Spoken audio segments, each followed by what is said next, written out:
Good morning बच्चों। हम पढ़ रहे हैं एमीन्स। आज हम शुरू कर रहे हैं एमीन्स के रासायनिक गुण क्या होते हैं। एमीन्स मैंने आपको बताया था कि अमोनिया से बनता है और हमें पता है अमोनिया क्या होता है, एक क्षार है। तो क्या एमीन्स भी क्षार होते हैं, और अगर होते हैं तो क्या वो अमोनिया से प्रबल क्षार होते हैं या दुर्बल क्षार होते हैं, इसको हम देखते हैं। अगर मैं इनकी संरचना देखूं तो मुझे पता था अमोनिया की संरचना क्या होती है, एच एच एच। ठीक है, अगर इसका अमोनियम आयन बन जाता है तो यहाँ पर प्लस आ जाता है। अब मैं सबसे पहले इसकी संरचना के आधार पर देखती हूँ। जो एल्किल एमीन्स होते हैं हम कहते हैं वो अमोनिया से ज़्यादा प्रबल क्षार होते हैं। कैसे होते हैं? ये पहली बात तो क्षार क्यों है, इसके पास एक लॉन पेयर होता है।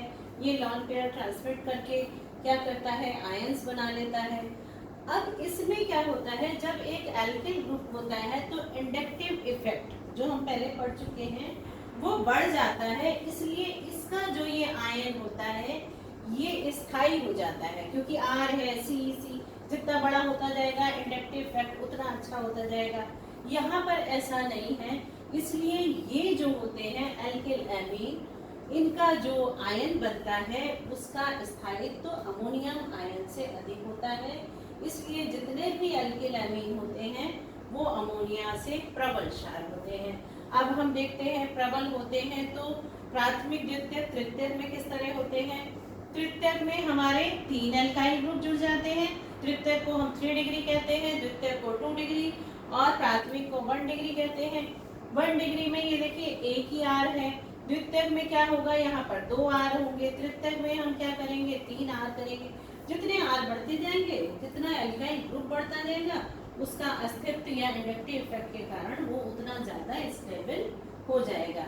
लेकिन ये तो अगर वो गैसीय अवस्था में है और अजलीय विलयन में है। जब हम इसको जल में घोलते हैं, घोलने पर क्या होता है, ये H2O है जिसको मैंने OH2 करके लिखा है, क्योंकि ऑक्सीजन और हाइड्रोजन की बॉन्डिंग हो जाती है।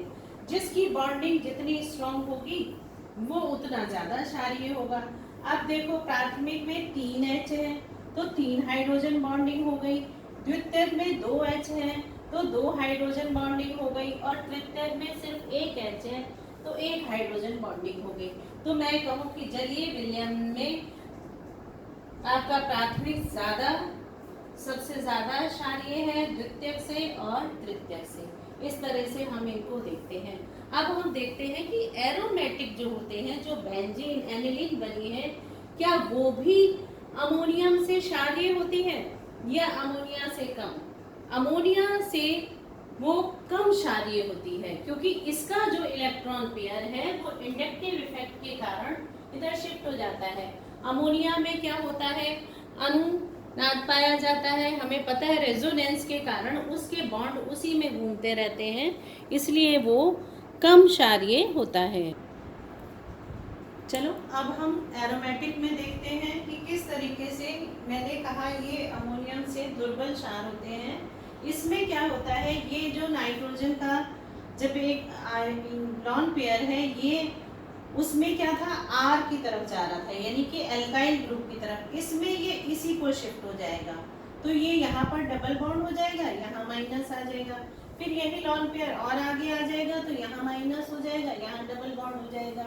फिर ये लॉन पेयर और यहाँ आ गया, यहाँ माइनस हो गया, यहाँ, और एंड में फिर ये यहाँ पर सिंगल बॉन्ड हो गया। पहले ये डबल था, अब ये, यानी कि यही जो लॉन पेयर है ये बेंजीन सर्किल में ही रेजोनेंस करता रहेगा, अनुनाद करता रहेगा। इस वजह से ये जो होते हैं अमोनियम से दुर्बल क्षार होते हैं। तो बच्चों एक पहला गुण हो गया कि ये क्षारीय होते हैं। दूसरा आ जाता है, हम इसकी अम्लों से क्रिया करते हैं।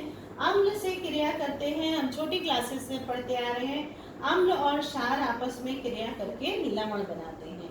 ये मेरा एल्किल एमीन है, इसकी जब मैं HCl से रिएक्शन करूंगी तो ये RNH3 इसी में ऐड हो जाएगा। HCl यहाँ प्लस आयन आएगा, यहाँ माइनस आयन आ जाएगा।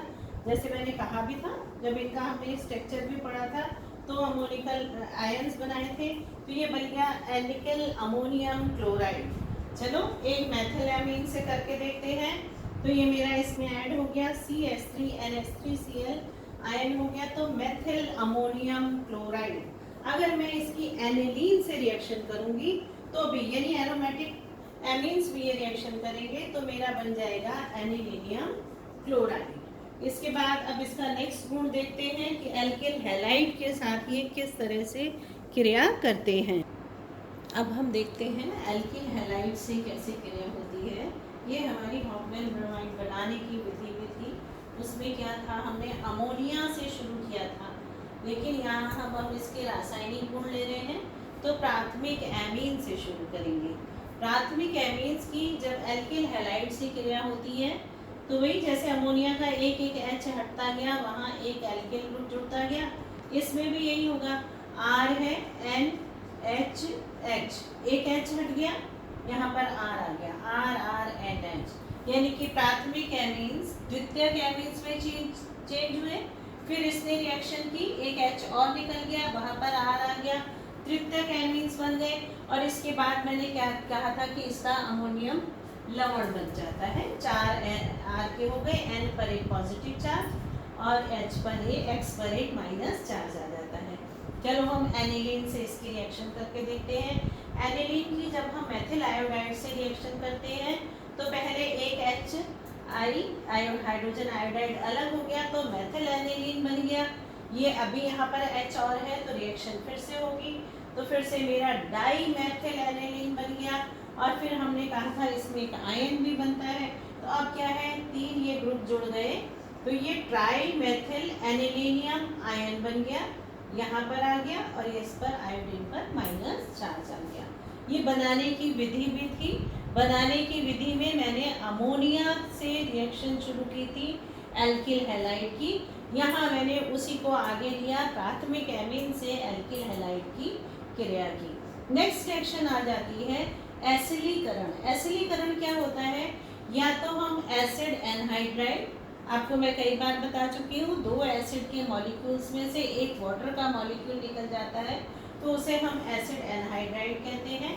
या फिर एसिड हैलाइड जिसमें COX लगा होता है, उनको हम जब एमीन्स के साथ रिएक्शन करते हैं तो हमारे एल्किल एल्केन एमाइड बनते हैं।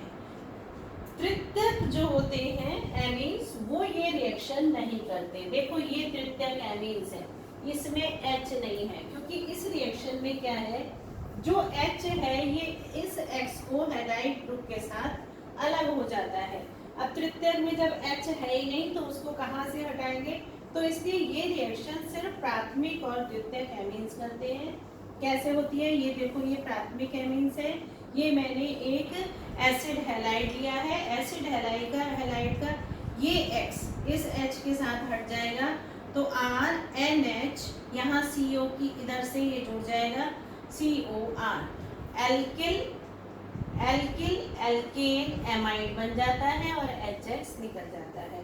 द्वितीयक एमीन्स में भी एक हाइड्रोजन का परमाणु है, तो ये भी ये रिएक्शन करेगा, इस X को लेके हट जाएगा, यहाँ पर N के साथ एक H था, यहाँ पर दोनों एल्काइल ग्रुप हो जाएंगे, NC double bond O dialkyl alkane amide बन जाता है। चलो इसकी हम और रिएक्शन लिख के देखते हैं, एसिड एनहाइड्राइड के साथ भी इसकी रिएक्शन करके देखते हैं। चलो हम एसिलीकरण की और रिएक्शन देखते हैं। अगर हम एथाइल एमीन की रिएक्शन कर रहे हैं एसिटिल क्लोराइड के साथ, तो ये देखो यहाँ का एक H, इसको हम NHH करके भी लिखे, तो ये H इस सेट के साथ निकल जाएगा, तो C2H5NH और HCl निकल जाएगा। तो ये क्या बन गया, मैंने कहा था ये एथिल एल्किल एल्केन एमाइड बनते हैं, तो ये बन गया एथिल एथेनामाइड। इसी तरीके से एसिड एनहाइड्राइड यही होता है, CH3COOH में इस तरह से लिख रही हूँ, एनहाइड्राइड है, H2O निकल गया, तो अब इसमें से एक H इधर इसके साथ आ जाएगा, बाकी ये इसके साथ जुड़ जाएगा, तो क्या हो जाएगा, C2H5NH COCH3 सेम बन गया, और CH3COH उसमें HCl बना था और इसमें एक एसिड का मॉलिक्यूल बन जाता है। अगर मैं एनालीन के साथ रिएक्शन करती हूँ तो भी सही है, बिल्कुल सेम होगी, एक H इसके साथ निकल जाएगा और ये यहाँ पर NH2 की जगह NH होके COCH3, तो ये बन गया फेनिल एथेनामाइड। अब इसी तरीके से मैं इसकी भी एसिड एनहाइड्राइड से करूँ तब भी सेम होगा, इतना इसके साथ जुड़ जाएगा और एक H इसके साथ चला जाएगा, तो यहाँ पर NHCOCH3 सेम फेनिल एथेनामाइड बन गया और एक एसिड का मॉलिक्यूल बनता है।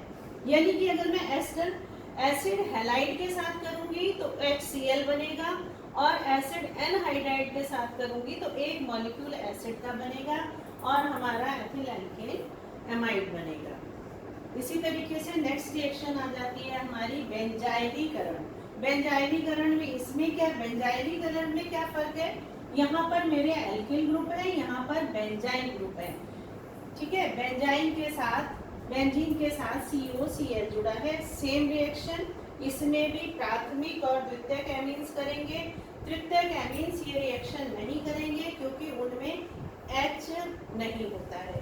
तो देखो मैं इसकी भी सेम रिएक्शन कर रही हूँ, यहाँ से एक HCl निकल जाएगा और NH हो जाएगा, CO और बेंजीन सर्किल आ जाएगी, तो इसका नाम हो गया एथिल बेंजामाइड। ये एथेनामाइड बन रहे थे या एल्केनामाइड बनते हैं, यहाँ पर बेंजामाइड बनेगा और एक H और ये Cl HCl निकल जाएगा, ठीक। इसी तरीके से अगर मैं एनिलीन की करूँगी तो एनिलीन में भी NH2 का एक H HCl को लेके अलग हो जाएगा, तो यहाँ पर फिनाइल NHCO फिर एक फिनाइल ग्रुप हो गया, तो इसका नाम हो गया फेनिल बेंजामाइड। इस तरीके से ये दोनों ही रिएक्शन एक सी हैं। इसमें हमने बेंजीन से लिया है तो इसको हम बेंजाइलीकरण कहते हैं क्योंकि इसमें बेंजाइल हैलाइड लिया है, इसमें हमने एल्काइल लिया है तो इसलिए हम इसको एसिडीकरण कहते हैं। चलिए नेक्स्ट इंपॉर्टेंट रिएक्शन देखते हैं, कार्बोनिल एमीन रिएक्शन। तो बच्चों ये है हमारी कार्बोनिल एमीन्स रिएक्शन। इसमें क्या करते हैं, सिर्फ प्राथमिक एमीन्स की क्रिया की जाती है। एल्कोहलिक KOH की उपस्थिति में क्लोरोफॉर्म CHCl3 इसको हम क्लोरोफॉर्म करते हैं तो आइसोसाइनाइड बनते हैं। इन आइसोसाइनाइड को हम कार्बिल एमीन भी कहते हैं। ये बहुत ही दुर्गंधित होते हैं, इनकी स्मेल बहुत ही बुरी सड़ी मछलियों की तरह होती है, हेडेक पेन करती है। तो चलो देखें क्या रिएक्शन होती है। ये है प्राथमिक एमीन्स का फॉर्मूला और ये है मेरा क्लोरोफॉर्म CHCl3। अब देखो ये यहाँ से टूटा, 2 HCl ये निकल गए, एक HCl ये निकल गया, 3 HCl मैंने निकाल दिए और नाइट्रोजन के साथ कार्बन जुड़ गया। अगर CN होता है तो साइनाइड होता है और NC होता है तो आइसोसाइनाइड होता है, तो ये मेरा एल्किल आइसोसाइनाइड। अब आप कहेंगे मैंने इस पे प्लस और माइनस क्यों कर दिया, कार्बन की वैलेंसी 4 होती है, नाइट्रोजन की 3 होती है, उसके साथ हमने कार्बन को बाइंड किया है तो इस तरह यहाँ पर एक प्लस और माइनस चार्ज आ जाता है। वैसे हम नहीं लिखते, ये रिएक्शन बेसिक मैंने आपको समझाने के लिए लिखी है, इसको हम एल्किल आइसोसाइनाइड मेरे बन गए। अगर मैं वैसे रिएक्शन लिखूंगी तो क्या लिखूंगी, ये मेरा प्राथमिक एमीन्स, ये क्लोरोफॉर्म KOH लिया है तो 3 मॉलिक्यूल मैं KOH को लूँगी तो ये पोटेशियम क्लोराइड बनेगा, 3 के 3 इसके साथ निकल जाएंगे।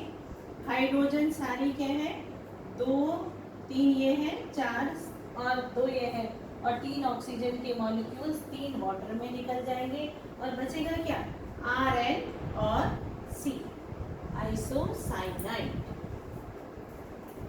एथिल एमीन से करके देखते हैं क्लोरोफॉर्म की क्रिया, 3 के 3 तो ये पहले मैंने निकाल दिए और सारी हाइड्रोजन 3 ऑक्सीजन के मॉलिक्यूल हैं तो 3 वाटर के मॉलिक्यूल बन गए, बचा क्या, यहाँ से N और एक ये C, तो ये बन गया एथिल आइसोसाइनाइड।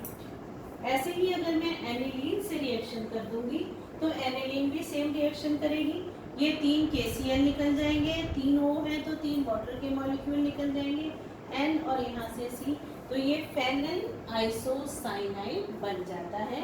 इनको, इन्हीं आइसोसाइनाइड को हम कार्बिल एमीन भी कहते हैं, इसलिए हम इस रिएक्शन को कार्बिल एमीन अभिक्रिया कहते हैं। आज बच्चों मैं इतना ही तुम्हें बता रही हूँ। कल हम देखेंगे नाइट्रस ऑक्साइड के साथ रिएक्शंस हैं और एरोमेटिक यौगिकों की, जो अलग से हम रोज हर लेसन में रिएक्शंस पढ़ते हैं वो भी हैं, तो उनको हम नेक्स्ट लेसन में देखेंगे। Thank you.